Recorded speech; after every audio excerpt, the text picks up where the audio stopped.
On this episode of Top Comment, we're going to be doing something a bit different. Matt is away, and it is a year since I did this investigation for Marianna in Conspiracy Land. You can find the investigation all about medical misinformation in the Top Comment feed, wherever you get your podcast. Just scroll down. Today, we're going to be looking at what has happened since that investigation came out. We're going to be getting into the tactics being used to spread medical misinformation and to target patients. And I'm going to be speaking to a guest who was at the heart, really, of that original investigation that I did. So, Gabriel, for anyone who listens to Top Comment but hasn't heard the Marianna in Conspiracy Land series, could you just tell me who you are? So I'm Gabriel Shemirani, and my mum is a big-time conspiracy theorist, which those at home may be familiar with for spearheading a lot of the 2021 COVID protests, and stayed in that arena and has gradually morphed between far-right medical misinformation. Yeah, so your mum, Kate Shemirani, is someone who came onto my radar when I first started doing this job, investigating conspiracy theory content, medical misinformation around the pandemic. And I heard from your brother, Sebastian, your elder brother, who was really worried about the impact that she was having on public discourse and her role in spreading health misinformation, not least because at that time she was still recognised as a nurse. She hadn't been struck off, which happened subsequently. And since then, there have been so many developments in what's happened to you and your family. And it was now 2 summers ago that you reached out to me to tell me my twin sister has died. How old was your sister at the time? 23? We were both 23. You were both 23. And she's died. She was diagnosed with non-Hodgkin's lymphoma. She turned down conventional medicine and treatment and went down this alternative health route. And your really strong feeling when you first ever spoke to me was my mum's conspiracy theory beliefs have changed the course of my sister's life, essentially. Yeah, I mean, in my opinion, my mum's beliefs killed my sister, because it was a thing that stopped her from getting chemotherapy. It was the fear she instilled in her, that coercion, much in the same way that my mum coerces people online with medical misinformation was what had killed my sister. So it was almost this reverse of, we were seeing what my mum does in the macro, she was doing it in the micro to my sister, and you're actually able to see the real world effects of the stuff that my mum does to other people happening inside her own family. I remember when you contacted me, looking through different bits of evidence, speaking to a whole range of people, your brother, Paloma's friends, speaking to her former boyfriend, to piece together what had happened. And if top commenters want to go and hear, really forensically what happened to your sister, they can go back and listen to Marianna in Conspiracy Land in this feed, where we essentially follow the case through chronologically. But just for a quick recap, Paloma was a brilliant, bright, gorgeous young woman. She had studied languages at Cambridge University. She'd graduated from Cambridge. After she'd graduated, she was diagnosed with non-Hodgkin's lymphoma, which is, and I've spoken to lots of different oncologists, hematologists, other experts in this area, is a treatable, very treatable form of blood cancer. She was given at the time a very good prognosis if she decided to have chemotherapy. And what happened in the months following her diagnosis was your mum becoming involved with her medical care, turning up at the hospital, and over several months, Paloma became very unwell. Just thinking back now to that whole period of time, I mean, how difficult was that for you, particularly because it became increasingly hard to communicate with your sister and to get through to her? I feel for me, and it sounds very counterintuitive, the most difficult time is it's actually not during it whatsoever. It's after it, because at the time I was so focused on the task at hand that I needed to get my sister away from my mum, so my sister could make her own informed decision. And the shape that took, was first contacting social services, then contacting lawyers, and then taking the case to the High Court. So I didn't. And at that time, you essentially wanted your sister to be free from the influence of your mum to make decisions about her medical care. No, exactly. So my mum tries to frame it as I raised a court case to force my sister to take chemotherapy, which is completely not what we were going for. And the case itself was we were arguing that my sister had the capacity to make her own decision because my mum was a coercing influence that wouldn't let her exercise her capacity and her choice. Paloma died in the July of 2024, so it's coming up to 2 years since she died, the anniversary of her death. You didn't even find out about that until several days after, right? So she had a heart attack on the 19th of July, and then she was then put on life support. And that was connected to her very large tumour. So her tumour had essentially choked her to death, which had caused a heart attack.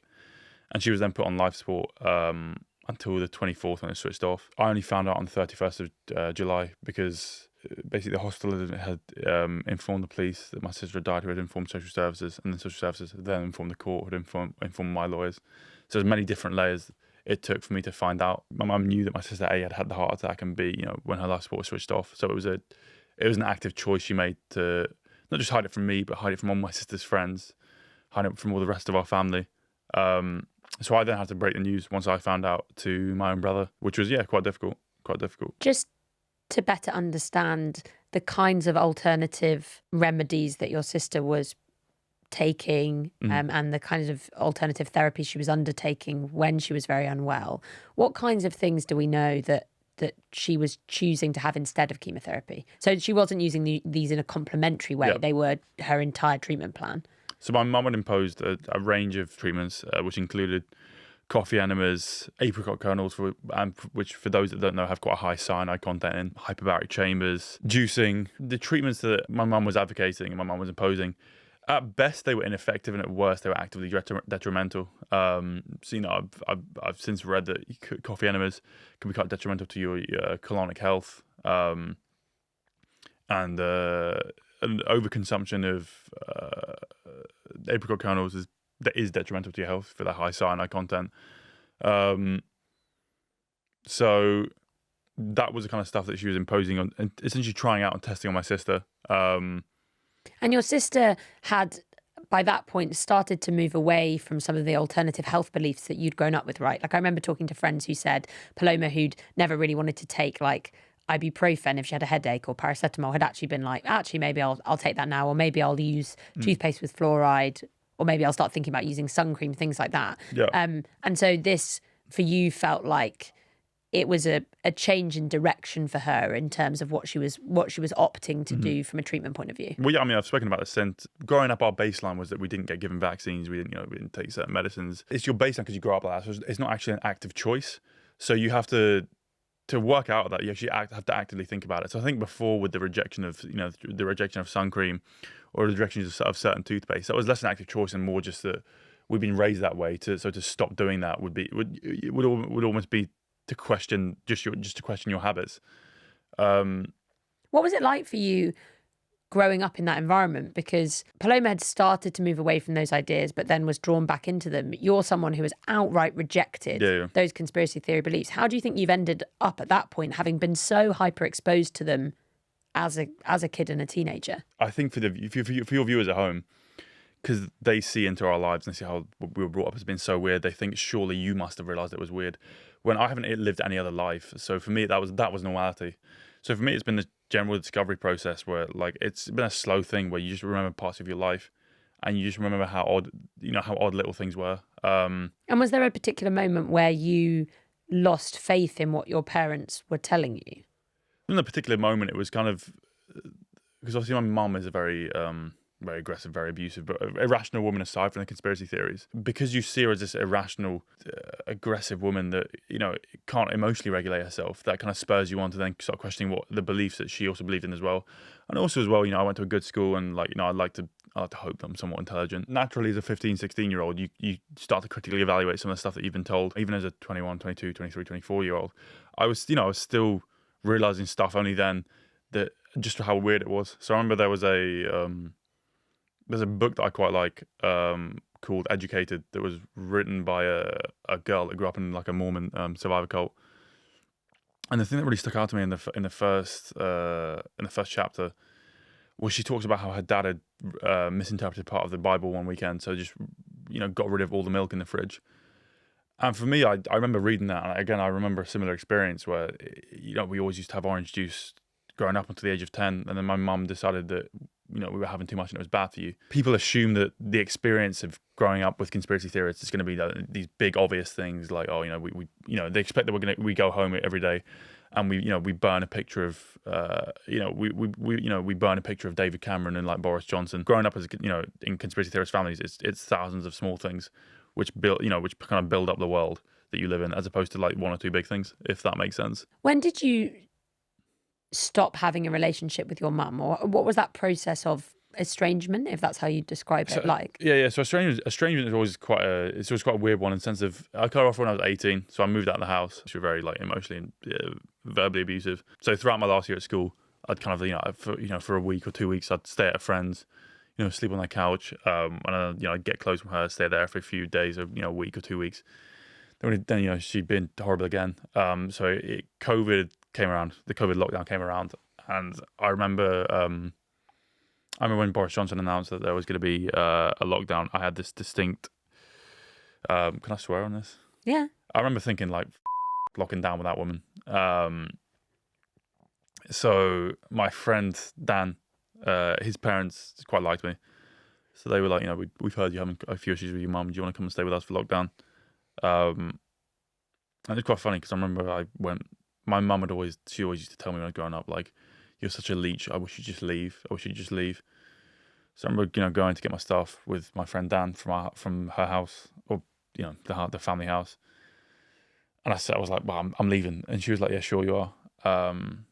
And yeah, I've never lived there since. Honestly, past the age of 18, any feelings of love which I have for her died, because you grow up enough that you kind of you see her as.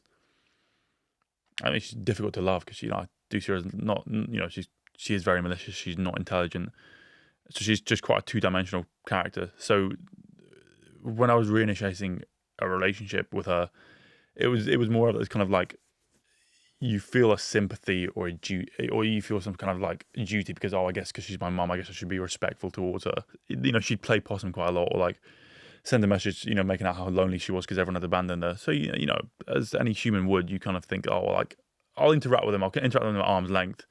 So that was kind of how, from 2021 to, I want to say 2023, that was kind of a dynamic. But then as she got more and more abusive to my twin sister, again, I just kind of thought, F this woman. When the investigation came out, because it's a big deal, not only obviously to have lost your twin sister, but then to be speaking out against your mum, and to say that you hold her and her beliefs responsible for what happened to Paloma. What was it like when the investigation came out, on a personal level and also in terms of suddenly being sort of thrust into the public eye in a way that you'd never experienced before? I mean, honestly, like I was just super happy with it, in the sense of it meant that I knew that whatever happened, I got a minimum level of justice. That at least I'd nuked her. At least in the public's eye, I'd exposed her, and the public have held her accountable. So she's now been accountable to the public. The thing I always used to be worried about when after my sister died and between the investigation being released is, what if my mum's fake, false narrative becomes a prevailing narrative? And what was your mum's narrative? She believed that Paloma had been killed by a whole range of different things. Well, she didn't even believe that. As in, she was claiming online, she'd been, the NHS had killed my sister by overdosing on her adrenaline, and then they'd f***ed her up so badly that they had to switch off the life support. But even in her own narrative, and your mum has got tens of thousands of followers on exactly. X and on other platforms. I mean, and she had former MPs like Andrew Ridgen resharing this story about my sister. And again, her own story makes no sense, because she actually never did anything to clarify why the ambulance got called in the first place, which was because my sister had a heart attack. When someone dies and there are questions being asked either by the family or by other involved parties about their death, then an inquest can be held to establish the circumstances of what happened. And Paloma's death was subject to an inquest that happened in Kent in the coroner's court, and you and I spent a lot of time last summer going back and forth to this coroner's court along with other producers and colleagues. What was the experience of that inquest like? So obviously the inquest happened after the investigation had come out, and you heard from all sorts of different doctors and then also alternative practitioners who were giving evidence to the coroner. I think it was stranger for everyone else than it was for me. As in, like, how my parents behaved at the inquest wasn't. Oh, and it was a very. And I say this. I mean, my job is investigating social media, so I don't tend to cover inquests. But sitting in the room with other journalists who cover inquests all the time, almost all of them said they had never seen anything like it. Like, the coroner was frequently having to tell your mum and your dad, who attended in person. Your mum was on a video call, to stop interrupting, to stop sending so many emails, to stop certain lines of questioning. For me, I was completely expected they were acting like that, and it was normal type behaviour for them. I think for you and for all the other journalists, it's like they were watching Kramer versus Kramer on acid. But it felt like to me, conspiracy land, which I frequent probably too much, colliding with a system that is just not used to dealing with people who have no respect or regard for that system. This went on for weeks because they had to keep adding days. Evidence sessions would take hours and hours. We'd have to keep having breaks. It became incredibly heated at moments. Like there was a moment where your dad essentially shouted at you in the coroner's court. I remember this. I mean, I think it was quite comical. There was emails from my sister's iPad that were relevant to the inquest, so I obviously shared them with the coroner. And they get put up on the screen, and my dad just... Sorry, it's quite funny. My dad just shouts, "We've been hacked. We've been hacked." Which, I mean, for a conspiracy theorist, I think everyone's trying to hack them. And to be honest, I find it kind of flattering that they thought I had some, like, MI5 tier ability to, like, you know, hack into their emails. And what was your reaction to the conclusion of the inquest? I mean, yeah, I'll be honest. I was incredibly disappointed. I feel like the coroner and the state and the UK state in general completely fails to understand the nature of how control and coercion works as it relates, you know, to cases like these, you know, concerning medical treatments.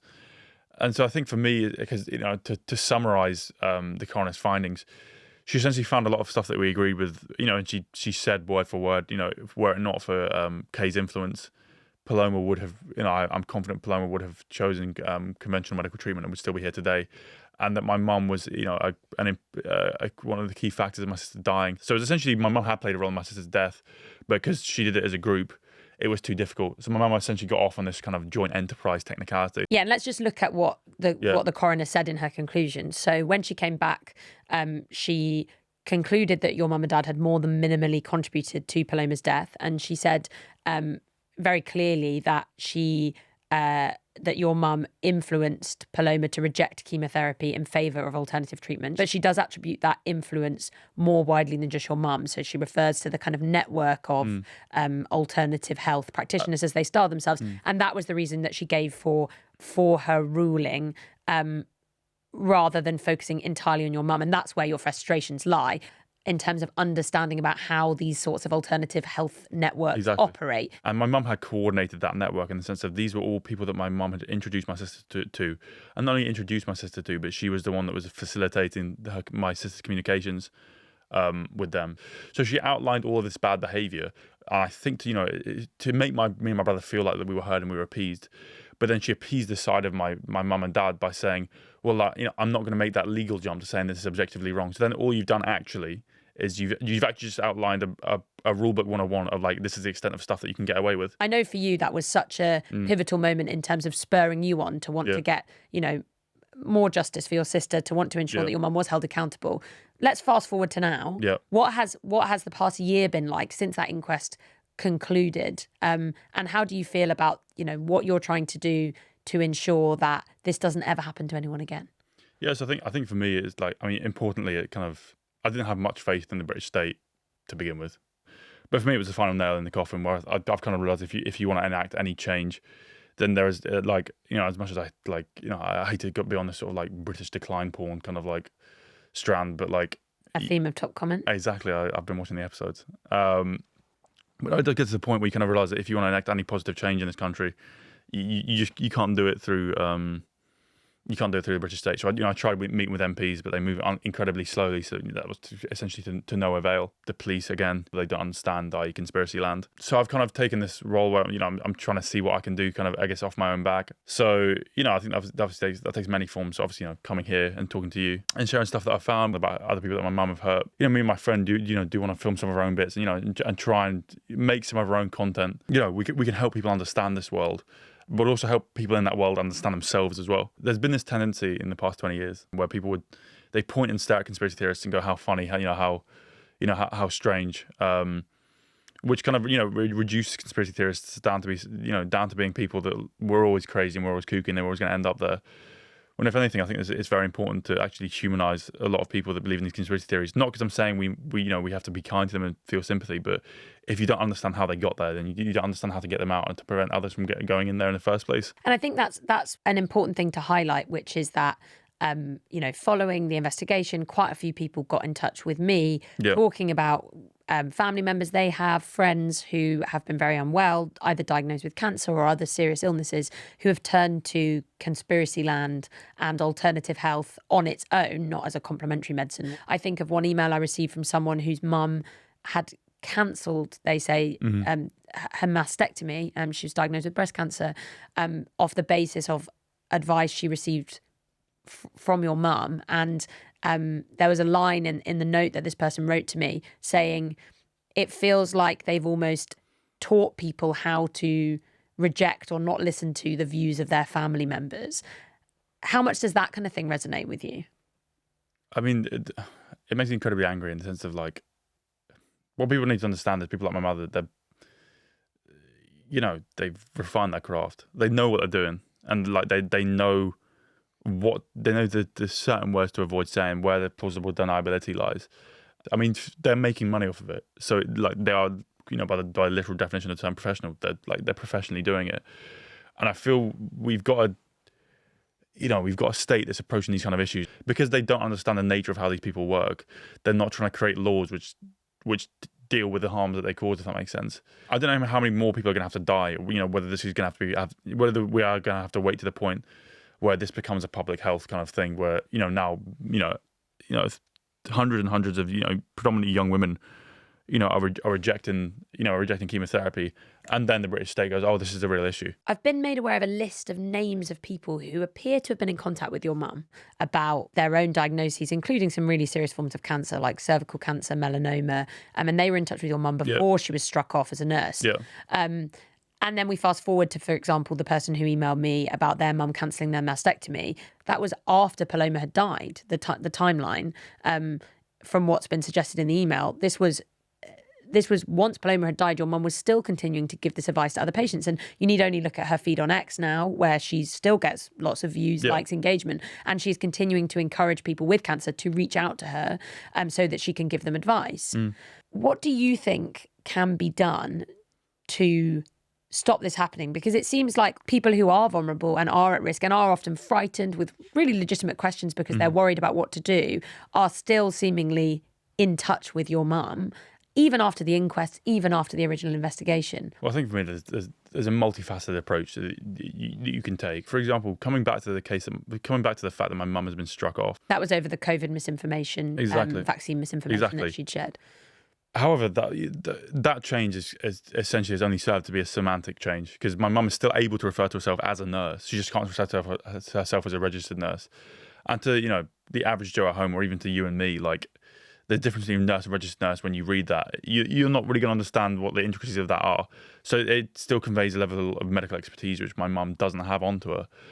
But also, the state has found that a case of medical danger to public health, but then they still allow it online to give medical advice, and then not only give medical advice, advertise online medical advice. So I think firstly you strengthen the GMC firstly, so that when that's the General Medical Council that makes decisions about who is allowed to say they're a doctor, etc. Yeah, but it's so you strengthen the GMC's powers in the sense of online you shouldn't be able to advertise and act and behave in a way and invite services in a way that is inherently medical if you have no medical qualifications yourself. The thing that really annoys me, our current government with the online safety bill, even with the bill about banning kids off social media, I broadly agree with that as legislation, but it's quite heavy-handed. If we could be heavy-handed and strong in the areas that we need to be, where it's harmful but not illegal, with social media, why don't we also do that with this issue of public health? I wish we could that strong and consistent across the board, if that makes sense. Now, when it comes to the tactics of profiles that share health misinformation, and I'm not just talking about your mum here, I'm talking about a range of different self-styled wellness influencers,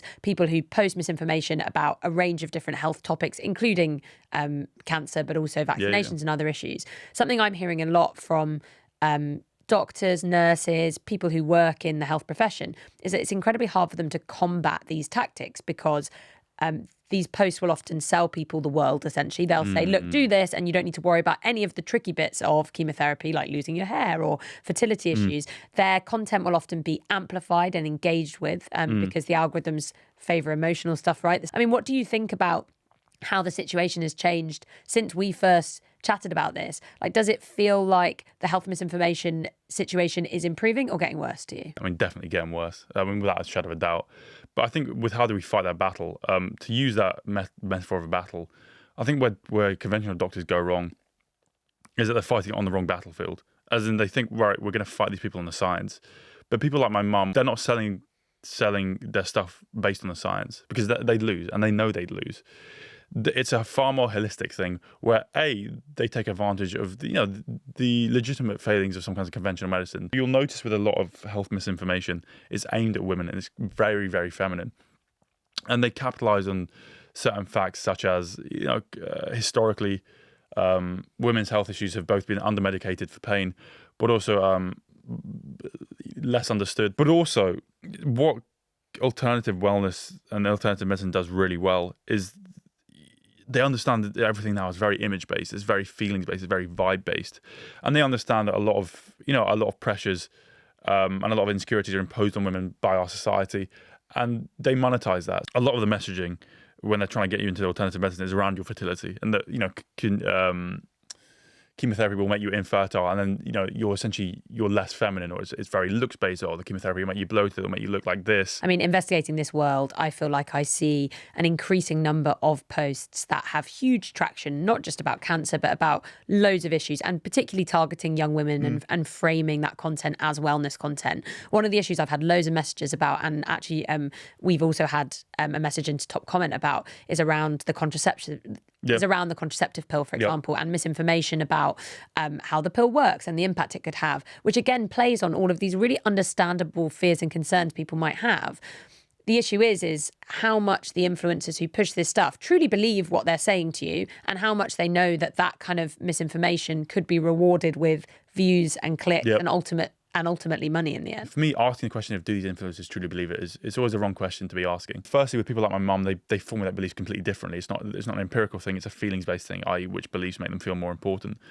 But also, it's whether they believe it or not, it's something that's being propagated. You get a lot of influencers who are young girls promoting this stuff, and it's less a feeling of anger and more a feeling of sadness and then empathy. You can completely understand this. You've grown up in a world where, as a woman, you're told so many things. You're pressured into, your worth is in your fertility, your worth is in how you look, your worth is in this. You must detox, you must purge. That you just see it as whether they believe it or not, they've just become a vassal for all the pressures that society puts on them, and it's manifested itself, in being influences for this kind of alternative medicine and wellness. I'm gonna sound super Gen Z, just making excuses for my generation right now, but I think it's wrong to aim the blame at people my age and the influencers who are propagating it, because they're a product of a system that was there before they got there. I think the ones that we need to hold account are, yes, the social media bosses, but also the people that legitimize this stuff. I'm not sure if this will make it in, but I think I've told you before, I really hate Gwyneth Paltrow because I think she's with Goop, which is Gwyneth Paltrow's wellness brand. To be honest, I see a lot of the similar types of messaging that I grew up with, with my mum. Even that she advocates coffee enema kits on her website. Stuff with dubious scientific claims, and obviously they've been brought up and sued on that before successfully. But she also does a lot of this messaging where it's focusing around female sexuality and what it means to be a woman, and they're kind of again Trojan horsing that field, going oh, I need to buy our products that it's this sort of pseudoscience-y medicine. I have anger for the quote unquote adults in the room that actually should be reflecting and that actually really do have this financial stake and are willing to step back and let it happen. I find doing my job that there are lots of misconceptions about the people who are drawn into health misinformation or impacted by it. And I mean, I think some of these influences you're describing could fall into that category. They're people who have themselves been influenced by health misinformation and then go on to share it, a bit like a pyramid scheme almost, or being like in a cult. Your sister is one of the most striking examples of someone who fits none of the stereotype of what some people think is a person who would be vulnerable or susceptible to health misinformation. She's super switched on, cynical, great sense of humour, very hard to con and mislead, but also really scared because being diagnosed with cancer is really scary. Well, completely. And I think I read in a paper as well that actually they did a study on what are the types of women that engage with complementary alternative medicine, and the majority of them are white, university-educated middle-class women. So this idea that they're just, uneducated, right-wing lunatics that are doing this is completely false. Can I really say, it's super irrational that they're going to be scared or apprehensive, about doing invasive treatments that are going to make them lose their hair, are going to change how they look, is going to impact their fertility, when all they've been told is that is what being a woman. It comes back to this thing when like people need to stop pointing and staring and saying like, these conspiracy theorists are so weird. Why they would do that is so idiotic. And I think that's the thing that was shocking to a lot of people about my story. I grew up with weird, kooky beliefs. So, up until the age of 15, I did think the royal family was shapeshifting lizards. But what I'm trying to get at is this idea that people that believe in conspiracy theories or people that fall prey to these, the idea that they're fundamentally different people whose brains just work fundamentally differently and they were always going to think like that is wrong. They're victims. They're victims and tragedies of circumstance, rather than victims of fate. It's coming up to 2 years since you lost your sister, a year since the investigation went out. How do you feel about everything now? I feel kind of weird, to be honest. I don't know. I think anyone that's been through like something very traumatic can kind of speak to this effect, where the world stops feeling dangerous to you. It's just dangerous starts feeling like the normal world to you. So it's then when it stops and then life's calm that you feel like you've adjusted to a world that it feels like I'm living in a world that I'm no longer adapted to, if that makes sense. I think for me, I got so used to this kind of like high intensity, high stress, especially through the court case and especially with everything that happened to my sister. That now living in a world where that stress is absent, I don't know. It's difficult to reconnect with it, and it's difficult to understand and connect with people now because, like, I don't know, we live a fundamentally different experience, and I've had to see things that they haven't, they'll never have to see. If that makes sense. I mean, I don't know. It's like I don't know. I guess it's like in a weird way, it's a bit like a soldier coming back from war, and just everything feels a bit too quiet. Just to finish, really, how would you like the people listening to think of Paloma when this anniversary comes up, to remember Paloma? I think what I've liked about getting her name out there is she's now a person in so many other people's minds, and I always loved and I still do love her. And for people that you love, you want nothing but their freedom for them. So in that same sort of way, like I wanted to remember her how they want to remember her. Because, I have my own way of remembering her, and that's how I like to. Isn't there a song that you like listening to music that reminds you of her? It kind of like varies. What's the current fave? I mean, still get bleeped out, but the one that me and my sister always used to like listening to was "Me and My" by Notorious B.I.G. Why does it remind you of her? It's like we used to do this thing when we were younger, where we'd recite song lyrics to each other, but said in like a Shakespearean, like thespian kind of tone, because it just made it funny. And the intro to that song is like especially graphic, so it just made it funnier to recite it in like a thespian tone.